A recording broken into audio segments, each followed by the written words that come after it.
Hello बच्चों, I am back with a new video of class 10th trigonometry competency based question. So बच्चे, question कुछ बहुत ही बेहतरीन है और अपने आप में ये एक लॉजिकल थिंकिंग डेवलप करेगा और एक बेहतरीन ढंग से आपको समझाने का प्रयास करेगा कि किस तरीके से इस तरीके को क्वेश्चन को अप्रोच किया जाता है।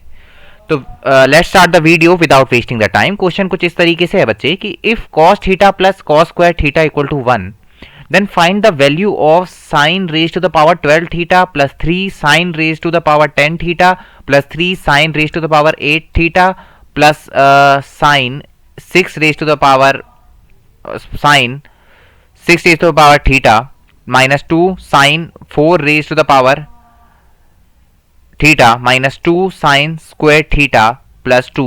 तो बच्चे, आपको जो है ये पीस ऑफ इंफॉर्मेशन क्वेश्चन के अंदर गिवन है कि सर आपको जो है cos theta plus cos square theta जो है सर 1 गिवन है cos theta plus cos square theta equal to 1 given है और आपको जो है वैल्यू निकालनी है, फाइंड करनी है वैल्यू इस बड़ी सी टर्म की जो कि आपके सामने लिखा गया है।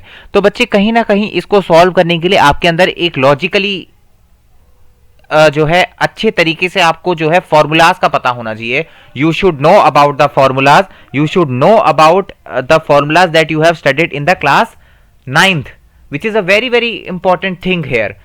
कैसे सर, कैसे? पहले जो मुझे पीस ऑफ इंफॉर्मेशन दी है, मैं इससे कुछ इंफॉर्मेशन को एक्सट्रैक्ट करता हूं तो मुझे ये पता चलता है कि 1 cos theta plus cos square theta 1 दिया है, तो मैं यहां से एक चीज दे बोल सकता हूं, क्योंकि 1 माइनस cos थीटा लिखूंगा तो कुछ लॉजिक बनेगा नहीं, पर मेरे को ये जरूर दिख रहा है कि मैं यहां से एक चीज बोल सकता हूं कि जो cos थीटा है सर वो 1 माइनस cos स्क्वायर थीटा के बराबर है, जिसको मैं जो है साइन स्क्वायर थीटा बोल सकता हूं। 1 माइनस cos स्क्वायर थीटा जो है साइन स्क्वायर थीटा होता है। यानी एक चीज मुझे पता लग गई कि मैं cos थीटा की जगह साइन स्क्वायर थीटा बड़े आराम से लिख सकता हूं, बड़े प्यार से लिख सकता हूं। राइट बच्चे, आपको यहां तक बिल्कुल समझ में आया होगा कि cos थीटा की वैल्यू जो है साइन स्क्वायर थीटा है। ये क्वेश्चन से मैंने एक्सट्रैक्ट किया है।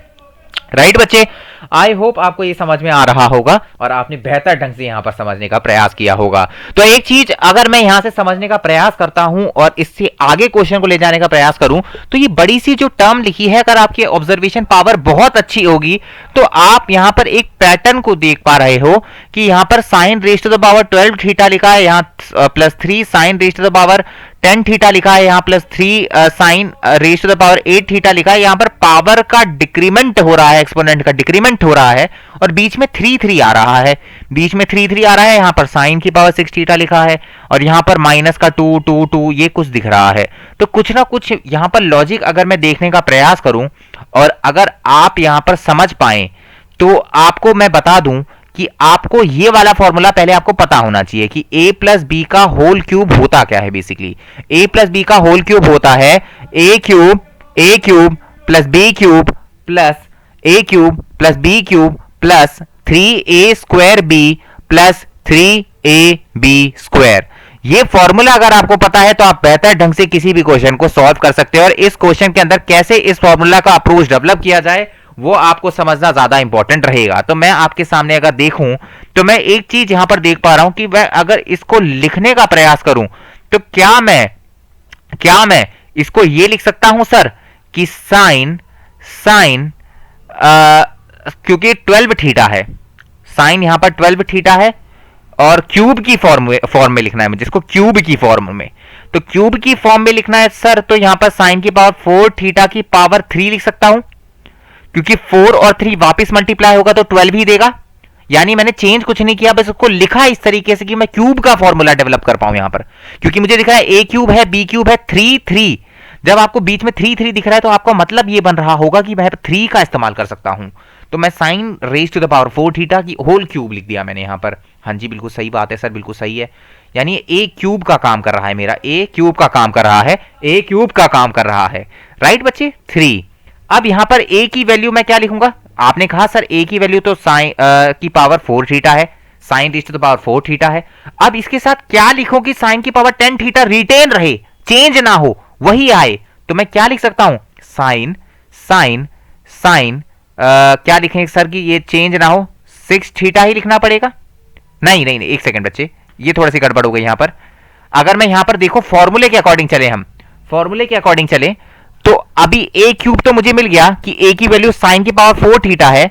फॉर्मूले में 3a स्क्वायर बी है, 3a square B, 3a square B, यानी 3a अगर मेरा ये है साइन की पावर 4 थीटा तो उसका स्क्वायर और b। अब b मैं कैसे डिसाइड करूंगा? 4 मल्टीप्लाई 2 इज 8, 8 मेरा कंप्लीट हो चुका है इस सेकंड वाली टर्म के अंदर। अब बचा सिर्फ साइन की पावर 2 थीटा, क्योंकि अगर 4 टू जा 8 होगा और 2 वापिस जुड़ेगा, क्योंकि बेस सेम है तो पावर ऐड होगी, बेस सेम है तो पावर ऐड होगी। आपको पता होना चाहिए बच्चे की a की पावर अगर m है और मल्टीप्लाई हो रहा है a की पावर n, तो बेस सेम है तो बेस तो रिटेन होता है, पावर ऐड हो जाती है, पावर ऐड हो जाती है। तो अगर मैंने a3 के साथ a को, मतलब मैं जो यहां पर a डिसाइड किया मैंने, वो कैसे किया कि साइन की पावर 4 थीटा मेरा a बनेगा और उसका अगर क्यूब करूंगा तो ये बनेगा, प्लस 3a, a की वैल्यू जो है साइन की पावर 4 थीटा है, इसका स्क्वायर किया, प्लस यहां पर b साइन स्क्वायर थीटा आ गया। अगर 4 टू जा 8 करूंगा फिर 2 जोड़ूंगा तो 10 थीटा हो जाएगा, यानी सेकंड टर्म में कोई चेंज नहीं आया, बस मैंने उसको स्प्लिट करके फॉर्मूला बनाने की कोशिश की। स्प्लिट करके सिर्फ क्या किया सर? फॉर्मूला बनाने की कोशिश की। फिर क्या करेंगे सर? अगेन 3a, अब तो a सर साइन की पावर 4 थीटा है और b की जगह क्या लिखेंगे? अब मुझे पता लग गया b का काम कौन करेगा सर? ये करेगा b का काम, क्योंकि ये 3a स्क्वायर भी बन गया ना सर, तो b का काम कौन करेगा? साइन की पावर 2 थीटा। और आप देख सकते हो कि आपकी जो थर्ड टर्म है वो रिटेन है, 3 साइन की पावर 4 थीटा है और a स्क्वायर b, मतलब b का स्क्वायर भी होगा ना बेसिकली। तो 4 2 टू जा 4 और 4 प्लस 4 8, क्योंकि बेस सेम है पावर ऐड होगी, तो 4 यहां पर पावर है, यहां पर मल्टीप्लाई करूंगा तो टोटल पावर कितनी हो जाएगी? 4, 2 मल्टीप्लाई 2 इज 4, 4 प्लस 4 इज 8। यानी इन तीन टर्म को मैंने सिर्फ स्प्लिट करके ऐसे लिखा ताकि जो मैं फॉर्मूला बनाना चाहता हूं वो बन जाए, और वो बन भी गया है। प्लस करना पड़ेगा b, ये b का क्यूब भी तो आएगा। b का क्यूब क्या होगा? b क्या है सर? b है साइन स्क्वायर थीटा का होल क्यूब, क्यूब भी तो करोगे ना सर। तो ये a आपका हो गया था साइन की पावर 4 थीटा, a साइन की पावर 4 थीटा का whole square, plus b as it is है। यहां पर b कैसे डिसाइड हुआ? क्योंकि 8 यहां हो चुका था, तो b को क्या होना होगा कि मेरा जो 8 साइन की पावर 10 थीटा है वो रिटेन रहे, तो 2 होना होगा ना, क्योंकि 4 टू जा 8 तो यही हो गया, तो ये 2 ही हो सकता है। प्लस 3a की वैल्यू तो ये b का स्क्वायर और ये b का क्यूब। तो ये तो यहां तक मैंने आपको फॉर्मूला बनाकर दे दिया। अभी आगे क्या है सर? यहां पर 2 माइनस का 2 मैं कॉमन ले लूं, माइनस का 2 मैं कॉमन ले लूं तो क्या बन जाएगा? साइन की पावर, इसमें से सर माइनस का 2 कॉमन ले लूंगा, क्या बचेगा? माइनस का 2 कॉमन लेने के बाद साइन की power 4 theta plus sine square theta plus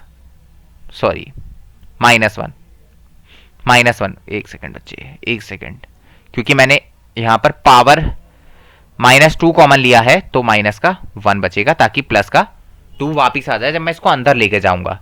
तो यहां तक आपको समझ में आ गया होगा, आई होप आपको यहां तक बिल्कुल समझ आ गया होगा।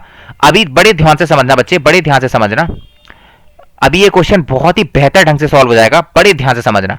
अभी मैंने देखा कि मैंने a प्लस बी का होल क्यूब बनाया, तो a प्लस बी का होल क्यूब मैंने फॉर्मूला बनाया, तो a क्या था सर? यहां पर ये आपको दिखाने के लिए सिर्फ बना दिया। a क्या था सर? साइन की पावर 4 थीटा प्लस b क्या था?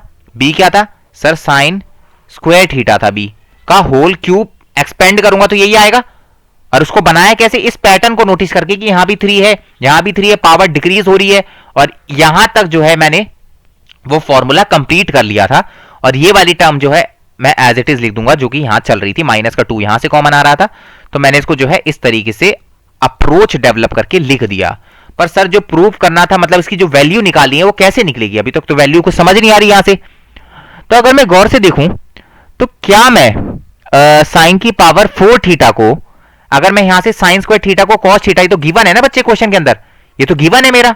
अगर मैं यहां पर दोनों तरफ पावर लगा दूं 4, मतलब स्क्वायर कर दूं अगेन दोनों तरफ, if I square both sides, again if I square both sides, then I will get sine raise to the power 4 theta is equal to cos square theta. यही मिलेगा साइन स्क्वायर, साइन की power 4 theta मुझे क्या मिलेगा? Cos square theta. ये तो given से लिखा ना मैंने, और ये तो साइंस की साइन स्क्वायर थीटा यहां एज इट इज रहने दो। ऐसा मैंने क्यों किया? क्योंकि sine square theta plus cos square theta क्या होता है सर?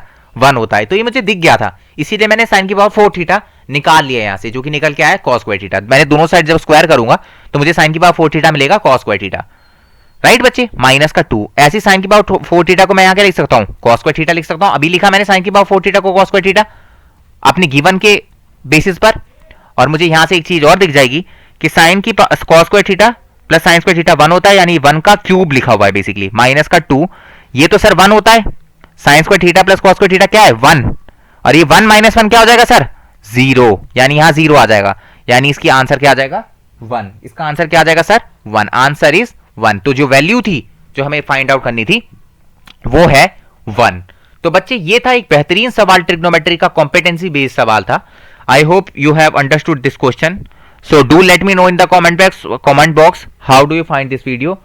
कैसी लगी आपको ये वीडियो कमेंट बॉक्स में जरूर बताएं, और मोटिवेट करने के लिए बच्चे कमेंट बॉक्स में ये भी बताएं कि आपको और कौन से चैप्टर चाहिए और कैसी लगी आपको ये वीडियो। तो फिर मिलते हैं फिर किसी नए लेक्चर में, तब तक के लिए bye bye, see you, Tata.